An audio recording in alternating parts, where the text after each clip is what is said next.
And another tip from Steve and Pat. You know, Patty, fringe or off-Broadway London theaters offer incredible award-winning bargain gems like Roger Llewellyn's tour de force performance in Sherlock Holmes' The Last Act at the Cockpit Theater.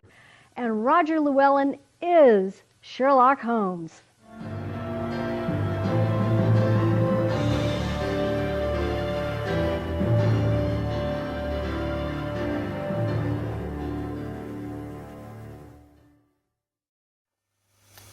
Gentleman of a medical type with the air of a military man, clearly an army doctor. Recently in tropics, face tanned, but that is not the natural tint of the skin. Wrists fair. Haggard complexion speaks of hardship and sickness. Left arm has been injured. It is held in a stiff, unnatural manner. Question, where in the tropics could an English army doctor have seen great hardship and been wounded? Clearly in Afghanistan. The train of thought did not take more than an instant. By then, such powers of deduction were second nature to me. It was elementary, my dear Watson. Not a word now. Sir Henry is coming. We glimpse his dark shape some way off, drifting out of the mist for a moment before disappearing once more. But there is something else, something on his heels. An enormous, coal-black hound, and indeed no such hound as mortal eye has ever rested on. Fire bursts from its open mouth. The eyes glow like smouldering coals. The whole grotesque head is outlined in flickering flame. Never in the delirious dream of a disordered brain could anything more savage, more hellish be conceived than that dark form which breaks upon us out of the wall of fog. Both you and I, Watson, are held momentarily paralyzed by this vision from the pit. And then I fire. Ah! If we can wound the thing, we can kill it. No ghosts need apply.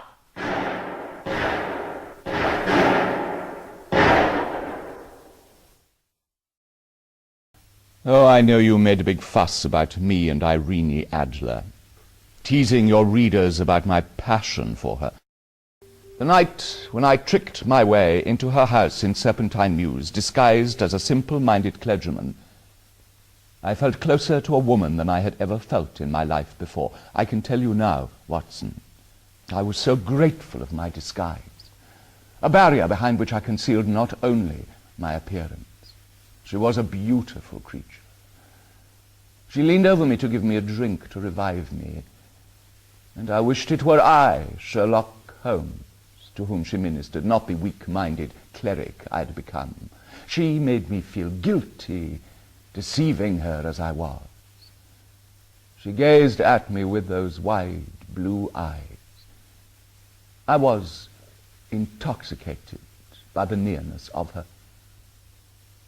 And for one brief moment, I felt the stirrings again. He's been killed by intruders, Mr. Holmes. Burglars. Officer in charge, Inspector Hopkins. The Randall gang, father and two sons. No doubt you've heard of them. They gagged Lady Mary and tied her to the chair by means of the bell rope. Then as they resumed their task, in comes Sir Eustace. But it's 3-1, see, not good odds. In the ensuing struggle, he received a savage blow to the head with this poker. At which point the gang poured themselves a glass of wine each to celebrate their double success, a burglary and a killing in one night. Hence the presence of these 3 wine glasses.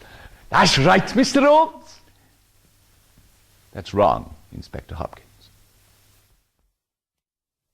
It has been a duel between you and me, Mr. Holmes. You hope to place me in the dock. You hope to beat me. I tell you that you will never beat me. If you are clever enough to bring destruction upon me, rest assured, I shall do as much to you. Beware, Mr. Holmes. Beware. And we're happy to introduce Roger Llewellyn. Hello. I am Roger Llewellyn, and I hope that you all share my love of Sherlock Holmes, and that you will have the chance to come and see my play, Sherlock Holmes, The Last Act by David Stuart Davis when it tours the United States in the fall of next year.